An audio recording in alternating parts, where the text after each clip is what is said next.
عزیز دوستو، افضل but with facts میں آج ایک مرتبہ پھر خوش آمدید۔ دوستو، آج اڈیالہ جیل سے عمران خان نے ایک ایسا اعلان کیا ہے جو سن کر آپ پریشان بھی ہوں گے، حیران بھی ہوں گے اور اس پر غور بھی کریں گے کہ اس کا امپیکٹ کیا ہوگا۔ اس اعلان کے حوالے سے کہ اس کی ضرورت کیوں پیش آئی اور کیا اس اعلان پر عمل درآمد ہوگا اور اس سے عمران خان کو فائدہ کیا ہوگا، وہ اعلان ہے عمران خان صاحب کی جانب سے سول نافرمانی کا اعلان۔ اس کے تمام حدود و قیود اور اس کے پس منظر سے آپ کو آگاہ کریں گے، اور اسی طرح آپ کو ہم 2 دن سے آگاہ کر رہے ہیں کہ آزاد کشمیر میں عوامی ایکشن کمیٹی کی کال پر پہیا جام اور شٹر ڈاؤن رہا، اور پھر آج سے حکومت اور عوامی ایکشن کمیٹی کے درمیان جو ہے وہ ڈیڈ لاک ختم نہیں ہو سکا، ڈیڈ لاک برقرار ہے۔ عوامی ایکشن کمیٹی اپنے مطالبات پر جمی ہوئی ہے اور حکومت جو ہے وہ انہیں کہہ رہی ہے کہ بھائی آپ مذاکرات کے لیے تیار ہیں، لیکن گزشتہ 24 گھنٹے گزر گئے، مذاکرات نہیں ہو سکے۔ آگے کیا ہو رہا ہے آزاد کشمیر میں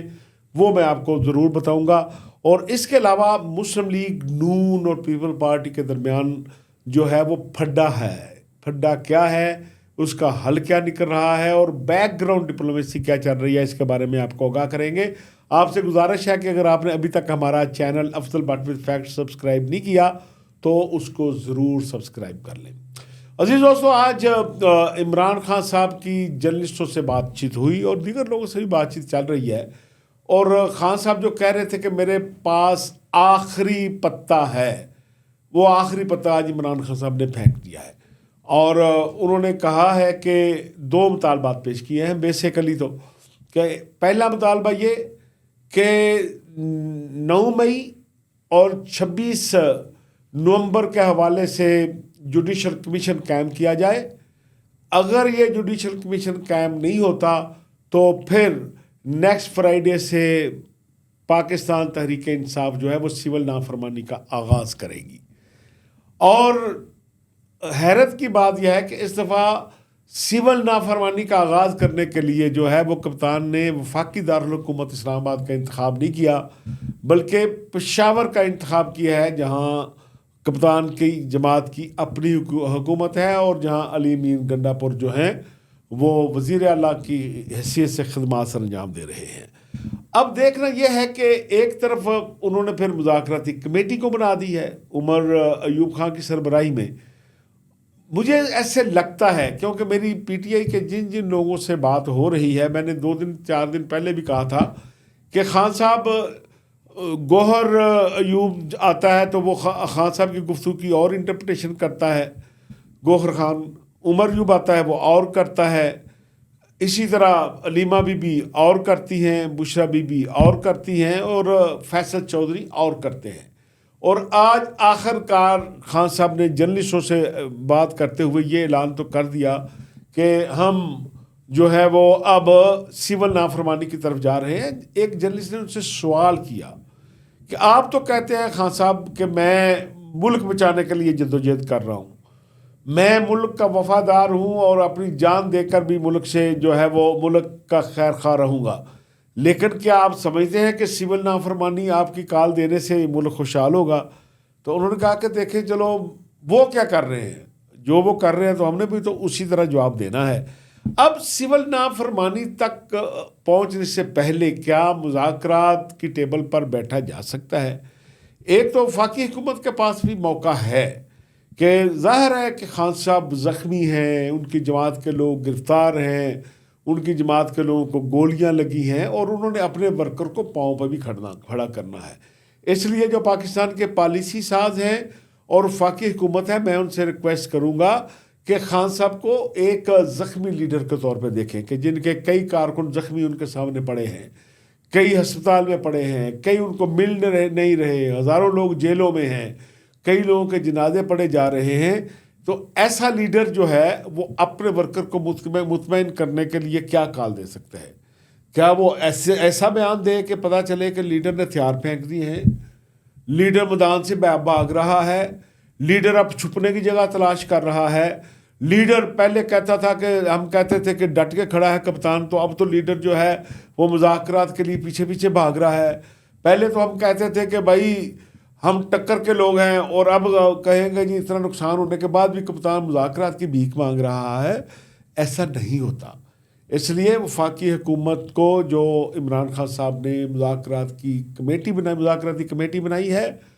فوری طور پر اس سے رابطہ کرنا چاہیے کہ دیکھیں سیاست میں فیس سیونگ ضروری بھی ہوتی ہے، اور حکومت کا پر لازم ہوتا ہے کہ فیس سیونگ دے. ضروری نہیں ہوتا کہ آپ اپنے کسی جو مخالف ہے اس کو دیوار کے ساتھ لگا کر مذاکرات کریں. اب ایک طرف انہوں نے سخت ترین کال دے دیا، یہ ایسی ہی کال ہے جیسے ڈی چوک پہنچنے کی فائنل کال تھی.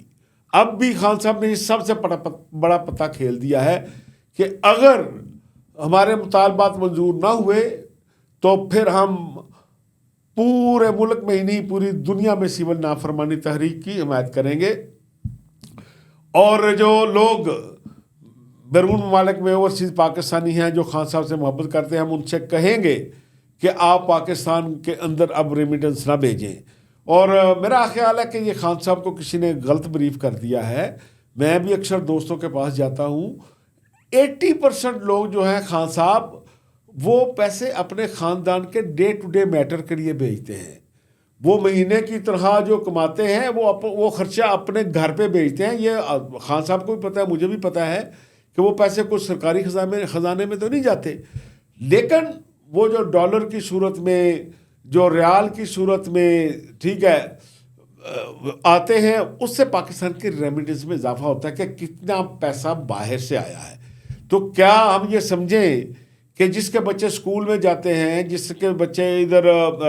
کرائے کے گھر میں رہتے ہیں، اور مہینے کے بعد جو پیسہ آتا ہے ان سے ان کا چولہا جلتا ہے، ان کا تعلیمی نظام چلتا ہے، تو کیا وہ ادھار پہ کریں گے؟ کیا کریں گے؟ تو اس لیے میرا خیال ہے کہ خان صاحب کو جو مشورہ دے رہے ہیں کہ شاید خان صاحب اعلان کریں گے تو ان سے محبت کرنے والے لوگ جو ہیں وہ یہ کام چھوڑ دو کہ لوگوں نے مجبوری کے تحت اپنے گھر میں پیسے بھیجنے ہوتے ہیں. تو دوسرا خان صاحب مجھے یہ بتائیں کہ آپ آج ایک سول نافرمانی کی کال دے رہے ہیں، کامیاب ہونا نہ ہونا تو الگ بات ہے. کل آپ جب رہا ہو جاتے ہیں، پالیٹکس میں آپ کا ریٹرن ہوتا ہے، آپ حکومت میں آ جاتے ہیں، تو پھر مجھے بتائیں کہ آپ کیسے لوگوں کو فیس کریں گے. تو اس لیے بہرحال اس موقع پہ خان صاحب تو زخمی ہیں، حکومت کی زیادہ ذمہ داری بنتی ہے کہ وہ آگے بڑھے، شیک ہینڈ کرے. اور پہلے تو خان صاحب کہتے تھے کہ ہم نے ان کے ساتھ نہیں بیٹھنا، ہم نے چوروں کے ساتھ نہیں بیٹھنا، ڈاکوں کے ساتھ نہیں بیٹھنا. اب عمران خان صاحب بیٹھنے کے لیے تیار ہیں، تو آپ کو بھی ایک قدم، انہوں نے مذاکراتی کمیٹی بنائی ہے،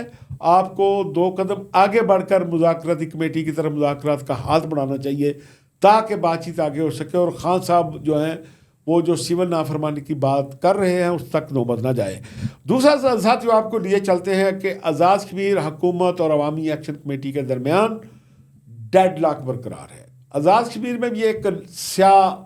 قانون لانے کی کوشش کی گئی تھی جس کے خلاف ری ایکشن تھا بہت زیادہ، کہ آپ کسی جگہ 5 بندے بھی جمع ہوں گے تو آپ کو ڈی سی سے اجازت لینا پڑے گی، اس کے خلاف ری ایکشن تھا. بہرحال سپریم کورٹ آزاد کشمیر نے اس آرڈیننس کو کالعدم قرار دے دیا ہے. عوامی ایکشن کمیٹی نے کال دی تھی کہ حکومت نے اس کو واپس نہ لیا تو ہم شٹر ڈاؤن بھی کریں گے اور پہیہ جام بھی کریں گے. بہرحال عوامی ایکشن کمیٹی کی یہ فیس سیونگ ہو گئی تھی اس میں جب اس پر امپلیمنٹیشن رک گئی، لیکن ان کا خیال یہ ہے شوکت میر صاحب کا کہ ہمیں شک ہے کہ گورنمنٹ اپیل میں جائے گی، اس لیے گورنمنٹ جو ہے وہ اعلان کرے کہ وہ اپیل میں جانے کی بجائے اس آرڈیننس کو واپس لے گی. شوکت نواز میر صاحب کا دوسرا مطالبہ یہ تھا کہ جو لوگ اب تک گرفتار ہوئے ہیں انہیں رہا کیا جائے، ادروائز ہم دوبارہ کال دیں گے، اور وہ کال اب جاری ہے. آج بھی احتجاج ہوا، اور صبح عوامی ایکشن کمیٹی کی جانب سے وہ مختلف مقامات جو سڑکیں پاکستان اور آزاد کشمیر کو ملاتی ہیں وہاں پر دھرنا دینے کا اعلان کیا گیا ہے. دوسری طرف حکومت نے کہا ہے، ابھی بھی وزراء کی پریس کانفرنس ہوئی ہے، انہوں نے اعلان کیا ہے کہ ہمارے دروازے مذاکرات کے لیے کھلے ہیں. جب بھی عوامی ایکشن کمیٹی بات کرنا چاہیں ہم بات چیت کے لیے تیار ہیں، لیکن عوامی ایکشن کمیٹی کے شوکت نواز میر کا کہنا ہے کہ حکومت انکنڈیشنل لوگوں کو رہا کرے۔ بہرحال یہ ڈیڈ لاک برقرار ہے، اب کل دیکھتے ہیں کیا ہوتا ہے، لیکن میں نے کل بھی عوامی ایکشن کمیٹی سے کہا تھا کہ اگر آپ فرض کیا کوہالہ پہ کو بند کرنے کی کوشش کرتے ہیں تو ان دنوں ضرورت کس کی ہے کوہالہ کو کھولنے کی؟ آزاد کشمیر کے عوام کو۔ وہ راستے جن سے سبزیاں پاکستان سے ادھر جاتی ہیں، اشیاء خرد و نوش جاتی ہیں، میڈیسن جاتی ہیں، باقی لوگ جاتے ہیں، اور ادھر سے جن لوگوں کو علاج معالجے کے لیے آنا ہے، اپنے رشتہ داروں کے پاس آنا ہے، ان کا معاملہ ہے۔ پھر کشمیری جو کم از کم پنڈی ڈویژن میں ہی 2-3 لاکھ رہتے ہیں، ان سب کی آپس میں رشتہ داریاں ہیں۔ عوامی ایکشن کمیٹی کے میں رہنماؤں سے یہ دردمندانہ اپیل کروں گا کہ آپ شاید کسی اور جگہ میسج دینے کے لیے یہ کام کر رہے ہوں، لیکن میں اپنے تجربے کی روشنی میں کہتا ہوں اس کا آپ کو نقصان ہوگا۔ عوام میں آپ کے خلاف رد عمل آئے گا کہ جب کسی مریض نے وہاں سے ادھر آنا ہے، یہاں سے کسی نے ادھر جانا ہے، جب وہاں سبزیاں شارٹ ہو جائیں گی، اشیاء خرد و نوش شارٹ ہو جائیں گی، اور تو پھر لوگ بلیم کس کو کریں گے؟ کیونکہ یہاں تو اسی لیے اپوزیشن کر رہی تھی کہ گورنمنٹ کے خلاف لوگ ہو جائیں، لیکن آزاد کشمیر میں جب آپ کریں گے تو پھر ملبہ آپ پہ گرے گا۔ اس لیے بڑے عرصے کے بعد کوئی عوامی حقوق کی ایک تحریک اٹھی ہے۔ میری خواہش ہے کہ یہ جو عوامی تحریک ہے، جو حقوق کی تحریک ہے، یہ اور علاقوں میں بھی پھیلے اور لوگ اپنے لیے جو ہے بات کرنا شروع کریں، لیکن بعض اوقات لیڈرشپ کے غلط فیصلے جو ہیں وہ اپنا جو ہے سفر اور فاصلہ لمبا کر لیتے ہیں۔ بہرحال یہ تو آنے والا وقت بتائے گا کہ کل کے فیصلے کے بعد کیا ہوتا ہے، کہ اگر وہ فار دا ٹائم بینگ بیٹھتے ہیں اور راستے کھول دیتے ہیں تو میرا خیال یہ ہے کہ ان کا احتجاج رجسٹرڈ ہو جائے گا۔ اگر انہوں نے کوشش کی کہ لمبا بیٹھنا ہے تو پھر آزاد کشمیر میں 2 دن اگر سبزیاں نہیں گئیں تو آج مجھے دوست بتا رہے تھا کہ اسلام آباد اور راول پنڈی میں سبزیوں اور فروٹ کے ریٹ کافی نیچے آ گئے ہیں۔ ظاہر ہے ایک بڑی مقدار جاتی ہے چیزوں کی ادھر، تو ڈیفینیٹلی وہاں جب شارٹیج ہوگی تو چیزیں مہنگی ہوگی، اور لوگ اس کا جو ہے وہ الزام پھر حکومت کو نہیں دیں گے، عوامی ایکشن کمیٹی کو دیں گے۔ تو اس لیے آپ کا احتجاج ایسا ہونا چاہیے کہ پرامن بھی ہو اور عام آدمی متاثر بھی نہ ہو، تو پھر تحریک لمبی چل سکتی ہے۔ دوسری طرف آج مسلم لیگ نون اور پیپل پارٹی کے درمیان پھڈا شروع ہو گیا۔ آپ نے دیکھا ہوگا بلاول صاحب کے بیانات آئے، ادھر سے خاموشی ہے، رابطہ کوئی نہیں ہو رہا۔ میں نے پہلے بھی کہا تھا کہ بہت سی چیزیں ایسی ہیں 26ویں آئینی ترمیم کے بعد جس میں پاکستان پیپل پارٹی اپنا حصہ چاہتی ہے، خاص طور پر جو ہائی کورٹس اور سپریم کورٹ میں ججز کی تعیناتی ہونی ہے، اس میں ان کا خیال یہ ہے کہ ہماری ریکمنڈیشن پہ ججز جانے چاہیے۔ یہی وجہ ہے کہ آپ کو یاد ہوگا کہ بلاول بھٹو زرداری صاحب نے اپنا نام جو ہے وہ اس کمیٹی میں دے دیا تھا، جوڈیشل کمیشن میں۔ ان کا خیال یہ تھا کہ جب میرا نام جائے گا تو میرے نام کے مقابلے میں نون لیگ اپنا نام نہیں دے گی، لیکن ظاہر میں نے آپ کو بتایا وہاں تو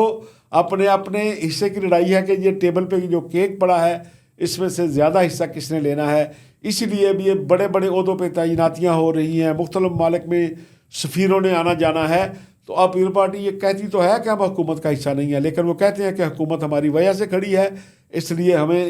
ہم اگر حکومت میں شامل نہ بھی ہوں تو ہمیں اس کیک میں حصہ دیا جائے۔ بہرحال دونوں طرف سے کمیٹیاں بن گئی ہیں۔ پیپل پارٹی نے 10 رکنی کمیٹی بنائی ہے جس کو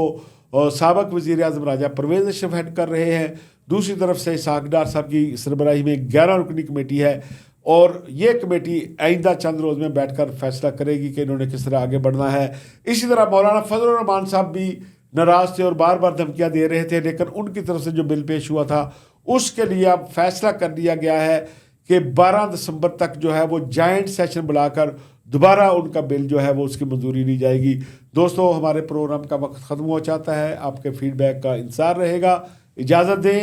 اللہ حافظ۔